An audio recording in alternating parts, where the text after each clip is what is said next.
만능 열쇠 겸비라는 제목으로 하나님 말씀을 전하겠습니다. 명절들을 잘 보내셨습니까?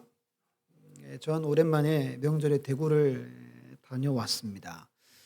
목적은 저희 어머니가 장손인 이삭이가 보고 싶다 하셔서도 있고, 동생 내가 이제 아이가 넷이잖아요. 셋째가 20년도에 태어났고 막내가 22년도에 태어났습니다. 제가 큰아빠거든요. 한 번도 얼굴을 본 적이 없습니다. 그래서 이제 보려고 일부러 명절에 하룻밤 자고 왔습니다. 여러분들 그럴 거예요. 목사님 참 심하다. 어떻게 몇 년에 태어났다고요? 2020년에 태어났는데 어떻게 얼굴을 알볼 수 있을까? 그래 생각하지만 저는 괜찮다고 생각합니다. 또 저희 집안도 괜찮다고 여깁니다. 아버지나 동생도 다 목사니까 각자의 사명에 따라 각자 자리에서 뜻을 이루면 된다는 주의입니다. 근데 어머니가 장손이 보고 싶다 하셔가지고 이삭이 데리고 이렇게 다녀왔습니다. 근데 가고 오는 길이 너무 길이 많이 막히는 겁니다. 제 마음에 당분간 이제 명절에 대구는 안 간다. 이렇게 이제 가슴에 새겼습니다.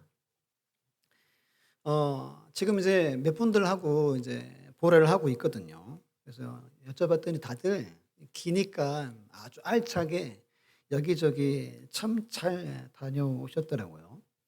지금 계속 제가 기도하는 건 이제 우리 교회 모든 가정들이 다윗의 가정과 가문이 되도록 이 기도가 계속 나와서 새벽이든 기도할 때마다 계속 기도합니다.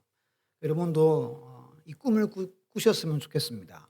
우리 가정이 다윗의 가정, 다윗의 가문과 같은 복이 끊어지지 않고 대대손손 쓰임받는 그런 복되고 소망이 넘치고 기대가 넘치는 축복된 가정들 다 되시기를 예수님의 이름으로 축원합니다. 오늘 말씀의 제목을 참 고민을 많이 했습니다. 하다가 만능 열쇠 겸비라고 제가 잡았습니다. 제가 만능, 마스터키도 있잖아요. 근데 만능이라 한 이유는 그림 보여주시면 갑자기 옛날 어릴 때 봤던 형사 가제트 영화가 단번에 생각이 난 겁니다. 만능, 그치, 만능이지. 그 다음 보여주시면 온갖 게 여기서 다 나오죠. 이 캐릭터의 성우가 누군지 아십니까? 네, 배한성 씨입니다. 제가 좀 찾아봤더니 여기 보면 이제 영어로 고고 가제트 컬렉션이라고 되어 있죠. 원래 영어 원문에는 저렇게 한대요. 원어에는. 근데 배한성 씨가 애드립으로 나와라 가제트 뭐죠? 만능 8 이렇게 하죠. 이걸 이제 애드립으로 했는데 이게 반응이 좋아가지고 그렇게 계속 했다고 합니다. 여기서 만능은 여러분 모든 일에 능통하다라는 말입니다. 모든 일을 할 수 있다라는 거예요. 큰 호텔에 객실이 100개가 넘죠. 근데 그 문들을 하나의 키로 엽니다. 제가 방화진 제일교회 있을 때 열쇠 꾸러미가 한 이만한 게 한 2개 있었어요. 그럼 그걸 사무실 가서 가져와 가지고 그게 이제 열어야 됩니다. 근데 관리 집사님은 딱 2개만 했습니다. 철문 열쇠 하나랑 나무문 열쇠 하나입니다. 나무문을 셀 수가 없습니다. 근데 그 키 하나면 다 여는 것처럼 최근에 제가 역대하 말씀을 묵상하다가 우리 인생에 여러 어려움들이나 문제들이 생기잖아요. 인생사들이 다 다르잖아요. 근데 이걸 열 수 있는 만능 키가 겸비라는 것을 깨닫게 된 겁니다. 다 풀 수 있고 다 해결할 수 있는 그 첫 번째 열쇠가 겸비라는 겁니다. 우리 성도의 만능 키는 뭐라고요? 겸비입니다. 이걸 가슴에 새기고 돌아가는 시간 되시기를 바랍니다.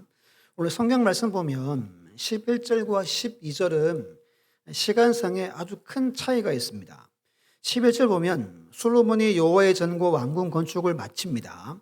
그리고 마음에 말하죠. 여호와의 전과 자기의 궁궐에 그가 이루고자 한 것을 다 형통하게 이루었다. 이때가 언제냐면 솔로몬이 성전 건축을 시작한 것이 왕이 되고 4년 2월에 시작합니다. 그리고 7년 6개월 만에 완성이 되어서 11년 8월 달에 완공이 됩니다. 근데 이제 궁궐은 그로부터 13년을 더 건축합니다. 40년 나라를 다스리는데 20년 동안 뭐 하죠? 성전 짓고 왕궁 짓는데 20년을 소비합니다. 근데 이 모든 일이 잘 형통하게 되었다라고 마음으로 말했다는 거예요. 원래 이제 오늘 본문 두 번째 하나님이 나타난 사건은 바로 20년 이상 건물을 짓고 난 후에입니다. 근데 12절 말씀 보면 우리 12절은 같이 한번 읽어볼게요. 시작. 밤에 여호와께서 솔로몬에게 나타나사 그에게 이르시되 내가 이미 내 기도를 듣고 이곳을 택하여 내게 제사하는 성전을 삼았으니. 근데 12절에 밤에, 이 밤은 우리 지난주 봤던 것처럼 성전을 짓고 낙성식, 봉헌식을 했잖아요. 그 마치는 밤입니다. 밤. 여기서 여러분 솔로몬이 4년 2월에 성전 건축 시작하고 얼마 만에 지었다고요? 7년 6개월입니다. 그럼 11년 8월이 됩니다. 근데 봉헌식은 12년 7월에 합니다. 지난주 말씀드린 것처럼 왜 7월에 했죠? 종교력으로 유대인들의 새해가 7월입니다. 그리고 그 달 10일에 대속죄일이 있고 그리고 장막절이 있기에 11개월을 기다린 겁니다. 상상해 보면 여러분들이 왕입니다. 여러분들이 명령해가지고 성전이 지어졌어요. 그럼 빨리 뭐 하고 싶어요? 봉헌식 하고 싶죠. 근데 솔로몬은 약 1년을 기다립니다. 그리고 귀한 절기가 몰려있는 1월 달, 7월 달에 봉헌식을 합니다. 그리고 그 마지막 밤에 하나님이 찾아오셨다라고 하는 거예요. 그러니까 12절은 오늘 저자가 각색을 한 겁니다. 원래는 20년 동안 다 지은 다음날 하나님이 찾아오셨고 본문은 낙성식 그 밤에 오셨다라고 말합니다. 이유가 있습니다. 지금 역대하는 포로에 끌려갔다가 돌아온 백성들이 이 말씀 봅니다. 그들에게 성전 건축에 대한 마음을 고취시키고 열정을 불어넣기 위해서 이렇게 배치를 한 겁니다. 하나님은 솔로몬에게 2번 나타납니다. 이걸 잠깐 설명드리고 넘어가야 될 것 같아요. 첫 번째는 언제입니까? 우리 1장 한번 찾아봅니다. 1장을 보면 솔로몬이 다윗을 이어서 왕이 됩니다. 그리고 가장 먼저 한 일이 기브온에 가서 1,000번제를 드립니다. 한 번에 몇 마리를 잡았죠? 1,000마리를 잡습니다. 7절 보시면 그날 밤에 하나님이 솔로몬에게 나타나 그에게 이르시되 내가 내게 무엇을 주랴 너는 구하라 하시니 1,000번제를 드린 그날 밤에 하나님이 찾아오셔가지고 말씀합니다. 솔로몬아 네가 원하는 거 다 구해봐라. 내가 주겠다 말합니다. 이때 뭘 구하죠? 지혜와 지식을 구합니다. 우리가 이건 아는데 그 동기, 의도, 이유와 목적은 우리가 잘 기억하지 못합니다. 9절로 10절인데요. 제가 읽어볼게요. 여호와 하나님이여 원하건대 주는 내 아버지 다윗에게 허락하신 것을 이제 굳게 하옵소서. 주께서 나를 땅의 티끌같이 많은 백성의 왕으로 삼으셨사오니 주는 이제 내게 지혜와 지식을 주사 이 백성 앞에서 출입하게 하옵소서. 이렇게 많은 주의 백성을 누가 능히 재판하리까 하니. 두 가지입니다. 첫 번째는 아버지 다윗이 세운 그 나라를 굳건하게 하기 위해서 구합니다. 두 번째는 땅에 티끌같이 많은 백성들을 잘 통치하고 섬기기 위해서 지혜와 지식을 구한 겁니다. 결국 하나님의 나라를 위해서 지혜와 지식을 구한 겁니다. 이 포인트가 매우 중요합니다. 동기를 꼭 기억하셔야 됩니다. 그럼 12절을 우리 크게 읽고 한번 아멘 할게요. 시작. 하나님이 솔로몬에게 이르시되 이런 마음이 내게 있어서 부나 재물이나 영광이나 원수의 생명 멸하기를 구하지 아니하며 장수도 구하지 아니하고 오직 내가 내게 다스리게 한 내 백성을 재판하기 위하여 지혜와 지식을 구하였으니 그러므로 내가 내게 지혜와 지식을 주고 부와 재물과 영광도 주리니 내 전에 왕들도 이런 일이 없었거니와 내 후에도 이런 일이 없으리라 하시니라. 아멘. 전무후무한 지혜와 부와 재물과 영광을 주십니다. 인류를 역사하는 학자들이 솔로몬보다 부경화를 많이 누린 사람이 지금까지는 없었다라고 말합니다. 여기서 여러분 우리 마태복음 6장 33절 한번 읽어볼게요. 시작. 그런즉 너희는 먼저 그의 나라와 그의 의를 구하라. 그리하면 이 모든 것을 너희에게 더하시리라. 아멘. 구약의 솔로몬이 마태복음 6장 말씀을 실천한 겁니다. 그는 자기를 위해 구하지 않았습니다. 오직 하나님의 나라 위에 지혜와 지식을 구했고 하나님은 그 외 모든 것을 솔로몬에게 부어 주셨습니다. 이것을 꼭 기억하시기를 간절히 부탁을 드립니다.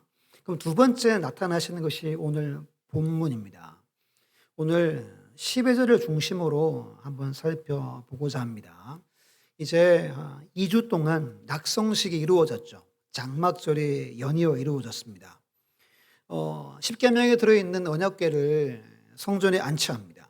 그리고 제가 요즘에 계속 예배의 부름을 똑같이 하죠. 시편 107편 1절하고 요한복음 4장을 똑같이 계속합니다. 여호와께 감사하라. 그는 선하시며 그 인자하심이 영원하매로다. 이게 오늘 본문 앞에 5장, 다윗 때부터 이 노래를 성전에서 불렀어요. 시편에도 이 노래들이 매우 많이 기록되어져 있습니다. 이렇게 언약궤가 들어가고 이렇게 찬양하자 그림 보여주시면 구름이 성전에 가득 임재합니다. 하나님의 영광이 넘쳐납니다. 사람들이 서 있지 못하고 들어가지 못할 만큼 하나님이 영광을 부어주시죠. 저기 그림 보면 중간에 단상이 하나 있습니다. 저기에 솔로몬이 서서 온 백성 위에 축복하고 기도를 합니다. 기도의 핵심은 두 가지입니다. 한번 따라합니다. 응답하옵소서. 두 번째는 죄를 사하여 주옵소서. 이게 7가지 기도의 핵심입니다. 하나님 이 전을 향해 기도하면 응답해 주시고 이 전을 향해 용서를 구하면 죄를 사하여 주십시오 라고 솔로몬이 두 가지를 강조합니다. 이 기도가 6장 14절부터 이어지는데요. 서론이 14절로 21절입니다. 한번 볼펜을 잡고 14절부터 종이라는 단어를 한번 동그라미 해보세요. 14절에 나오고 15절, 16절, 17절, 19절, 20절, 21절에 종이라고 나옵니다. 여기서 종은 자기 자신과 자기 부친인 다윗을 일컬어서 하나님의 종이라고 고백합니다. 이게 기도의 서론입니다. 서론이 가장 깁니다. 그리고 14절 말씀 보면 이르되 이스라엘의 하나님 여호와여 천지에 주와 같은 신이 없나이다. 주께서는 온 마음으로 주의 앞에서 행하는 주의 종들에게 언약을 지키시고 은혜를 베푸시나이다 라고 고백하죠. 천지를 지으신 분이 누구라는 거죠? 하나님이라는 겁니다. 하나님만이 참신이라는 겁니다. 하나님만이 이 땅의 주인이시고 왕이시라는 거예요. 그리고 22절부터 39절에 7가지 후손들과 이방인 위해서 기도합니다. 첫 번째가 공정한 재판이 이루어지는 나라가 되게 하소서. 두 번째가 죄로 인해 패전했을 때 이스라엘을 용서하소서. 죄로 인해 가뭄이 들어 비가 오지 않을 때 용서하시고 비를 주소서. 여러 재난 상황이 발생했을 때 회개하면 응답하소서. 이방인이 이 전을 향해 기도하면 그들도 응답하소서. 전쟁에 싸울 때 승리하게 하소서. 적국의 포로로 끌려갔을 때 그곳에서 성전을 향해 기도하면 용서하시고 나라를 회복하여 주소서.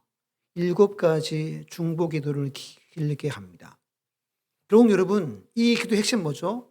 하나님의 나라 이스라엘을 위해 그는 기도합니다. 이 기도가 하나님 마음에 너무 기뻤던 것 같아요. 하나님은 이 밤에 찾아오셔서 솔로몬에게 나타나셔 두 번째 말씀을 주십니다. 13절 보면 하나님 말합니다. 내가 하나님이 하늘을 닫고 비를 내리지 않거나 메뚜기로 모든 토산을 먹어치우거나 전염병이 발생했을 때 우리 14, 15절 함께 했습니다. 시작. 내 이름으로 일컫는 내 백성이 그들의 악한 길에서 떠나 스스로 낮추고 기도하여 내 얼굴을 찾으면 내가 하늘에서 듣고 그들의 죄를 사하고 그들의 땅을 고칠지라. 이제 이곳에서 하는 기도에 내가 눈을 들고 귀를 기울이리니. 아멘. 이게 하나님이 하신 말씀입니다. 근데 조금 전 7가지의 솔로몬의 기도와 거의 같은 내용입니다. 여기서 제가 궁금한 게 생겼어요. 왜 솔로몬은 자기 후손들이 죄 지을 것을 미리 예상하고 7가지 기도를 했을까입니다. 두 번째는 하나님이 나타났는데 왜 또 솔로몬이 기도한 것과 거의 똑같은 말씀을 비 오지 않고 메뚜기가 나타나고 그리고 전염병 발생했을 때 이렇게 해라 라고 하셨을까요? 두 구절을 제가 볼 텐데요. 예레미야 17장 9절 우리 자매분들이 한번 읽겠습니다. 시작.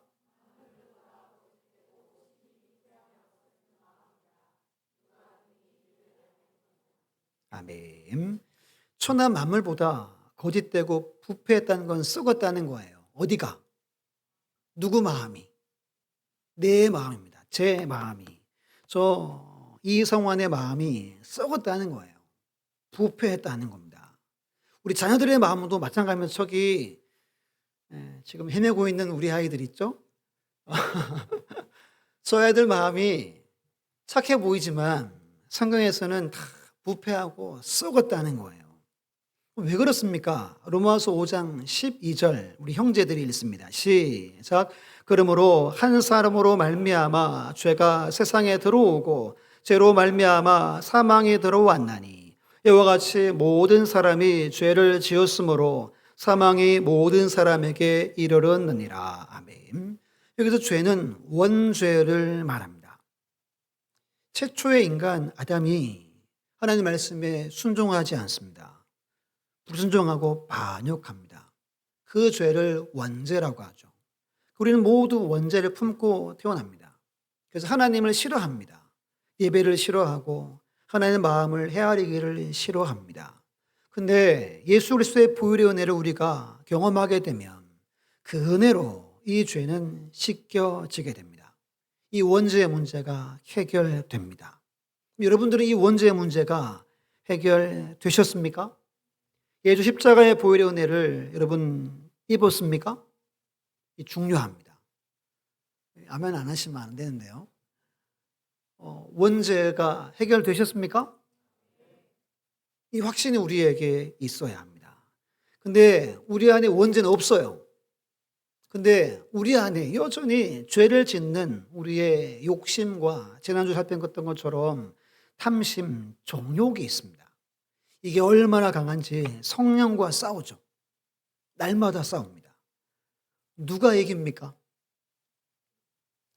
연세가 좀 든 분들은 성령이 많이 이깁니다.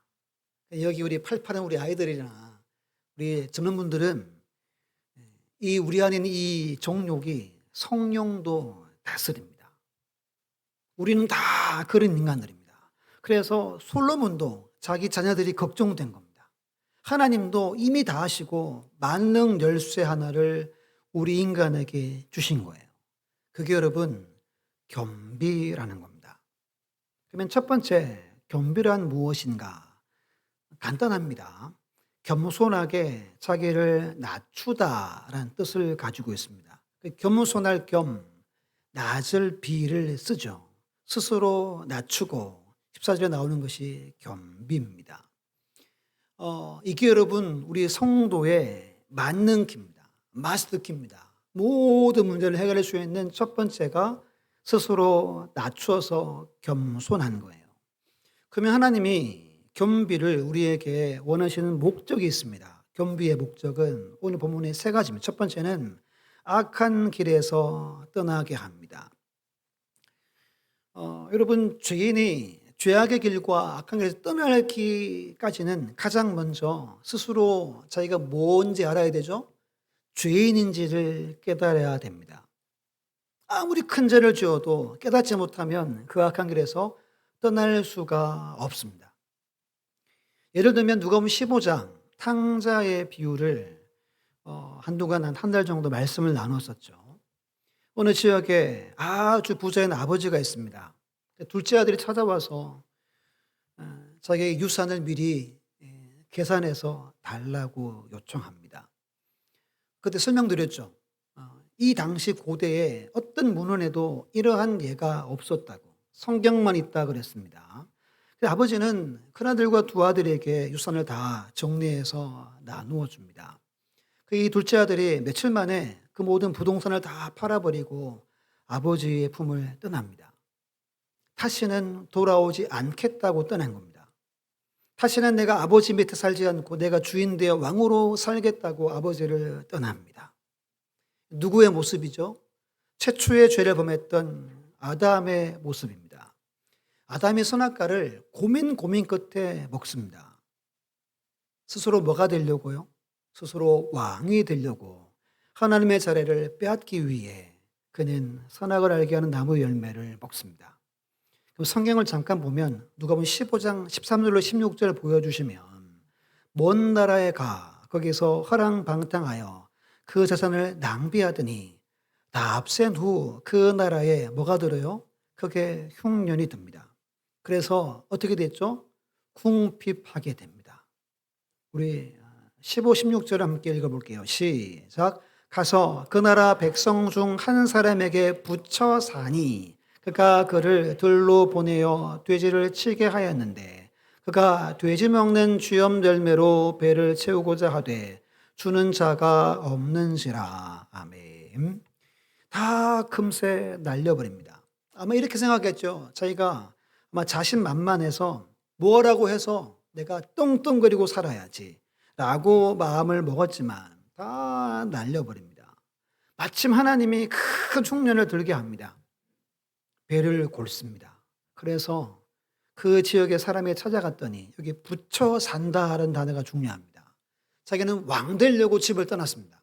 그런데 죄와 사탄의 종이 되었음을 뜻합니다. 유대인이 가장 부정하게는 돼지를 칩니다. 그럼에도 열매가 없었다라고 말합니다. 그럼 17절로 19절 보시면 이게 중요합니다. 이에 스스로 뭐합니까? 돌이킵니다. 그러면 이게 없으면 자기 죄악의 길에서 떠날 수가 없습니다. 스스로 돌이키려면 먼저 스스로 죄인인지를 깨달아야 합니다. 아버지의 집을 상상하죠. 그리고 18절에 말합니다. 내가 일어나 아버지에게 가서 이르기를 아버지 내가 하나님과 아버지께 죄를 지었습니다. 그리고 19절에 품꾼으로 써주십시오 라고 마음으로 생각을 합니다. 그리고 집으로 돌아가요.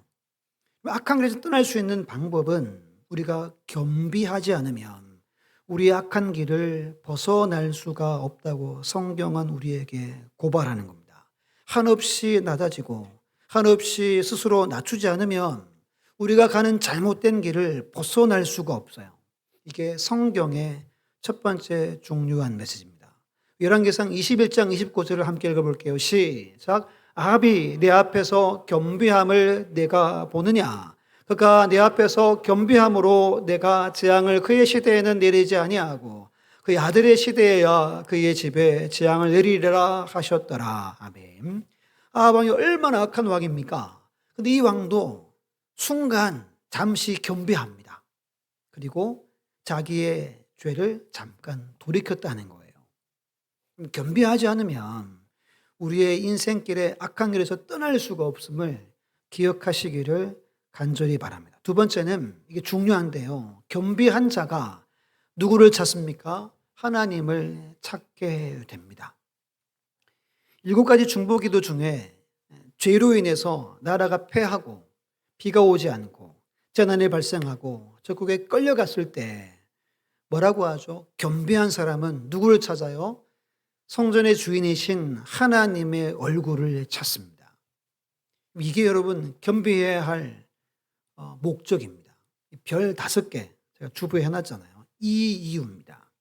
그러면 우리 12장 한번 봅니다. 12장 보면 솔로몬의 아들 르호보암의 이야기입니다.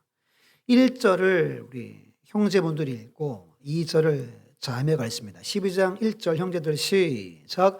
르호보암의 나라가 견고하고 세력이 강해지매 그가 여호와의 율법을 버리니 온 이스라엘이 본받은지라. 2절 자매 시작.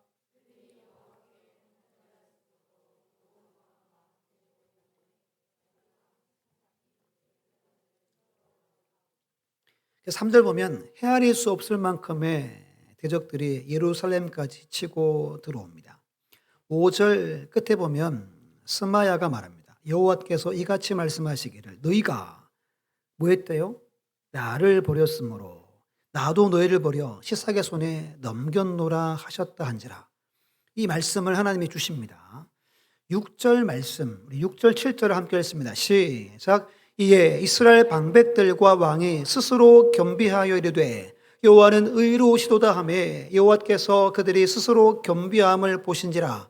여호와의 말씀이 스마에게 임하여 이르시되 그들이 스스로 겸비하였으니 내가 멸하지 아니하고 저희를 조금 구원하여 나의 노를 시삭의 손을 통하여 예루살렘에 쏟지 아니하리라. 아멘. 6절에 방백들이면 이제 정치인들이잖아요. 왕입니다. 다 모여가지고 스스로 겸비했대요.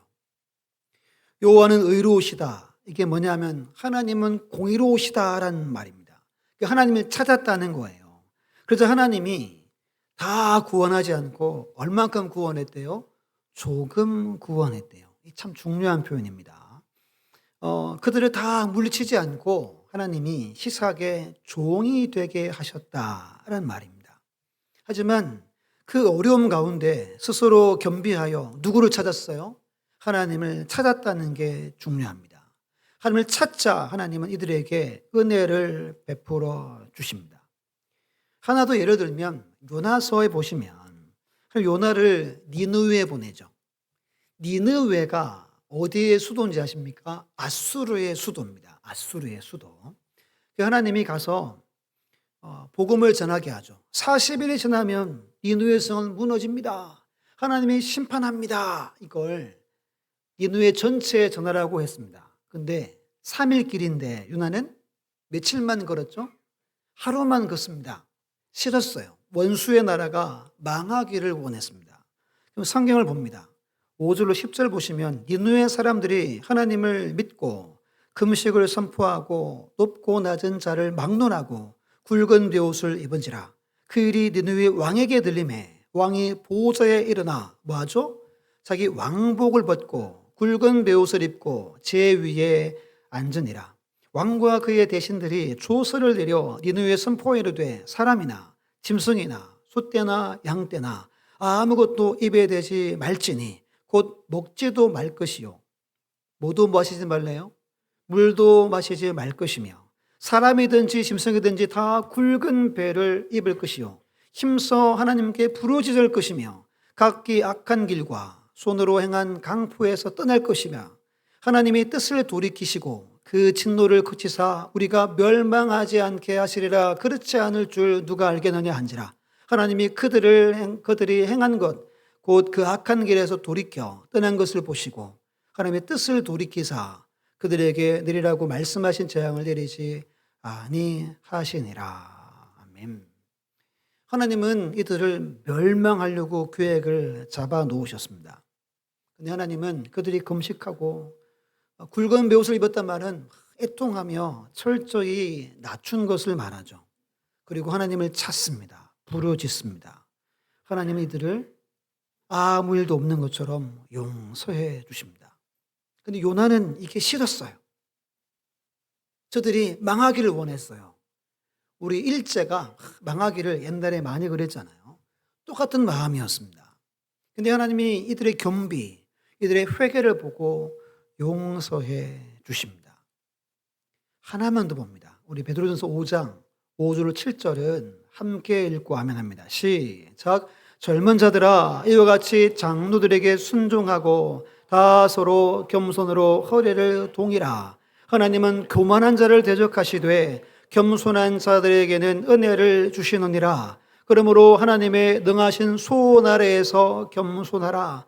때가 되면 너희를 높이시리라. 너희 염려를 다 주께 맡기라. 이는 그가 너희를 돌보심이라. 아멘. 여러분, 오늘 우리는 겸손을 허리에 동여야 합니다. 그때 우리가 교만해지지 않습니다. 그래서 맡기는 거예요. 무엇으로 맡깁니까? 여러분, 기도로 맡기는 겁니다. 우리의 남은 삶 하나님이 책임져 주시고 돌보아 주실 것을 약속하는 거예요. 여러분, 겸비한 사람만이 하나님을 찾습니다. 세 번째는 죄를 사하고 그 땅을 고치시겠다라고 말씀하죠.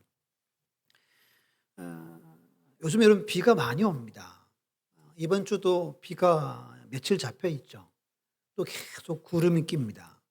그러면 제가 농사를 안 지어 모르지만 앉아서 이야기하면 비가 넘어와서 농사 짓는 분들은 마음이 괴로울 거라고 누가 그러더라고요. 여러분, 그럼 우리는 기도를 해야 됩니다. 이게 교회의 책임이에요. 성도의 책임이에요. 왜? 우리가 겸비해서 하나님을 찾으면 우리 이 땅의 죄를 사해 줄 뿐 아니라 이 땅을 뭐하죠? 새롭게 고쳐주시는 거예요. 우리는 내 죄가 아니어도 우리는 기도를 하는 겁니다. 솔로몬이 하나님의 나라 위에 구했던 것처럼 겸비함으로 우리가 기도할 때 이 땅의 죄도 이 땅도 하나님이 회복시켜 주신다는 거예요. 이것을 우리는 믿습니다. 우리는 회복을 바라보고 우리는 무릎 꿇고 겸비함으로 간구하는 겁니다. 지금 여러분 서산도 어렵습니다. 세금이 400억이 안 걷어진대요. 이게 매스컴에 나온 이야기입니다. 그러면 제 생각에는 또 시청 건물이 지어질까? 안 될 것 같은데? 이 마음이 제게 막 드는 거예요. 그럼 여러분 어떻게 됩니까? 진행하다 안 되면 이거 완전 안 되는 거죠. 기도를 많이 하셔야 됩니다. 이 지역의 기업이나 우리 수산 땅에 하나님 은혜를 베풀어 달라고 겸비하게 구하는 거예요. 그러면 하나님이 죄도 사해 주시고 이 땅을 고쳐 주실 줄 믿습니다.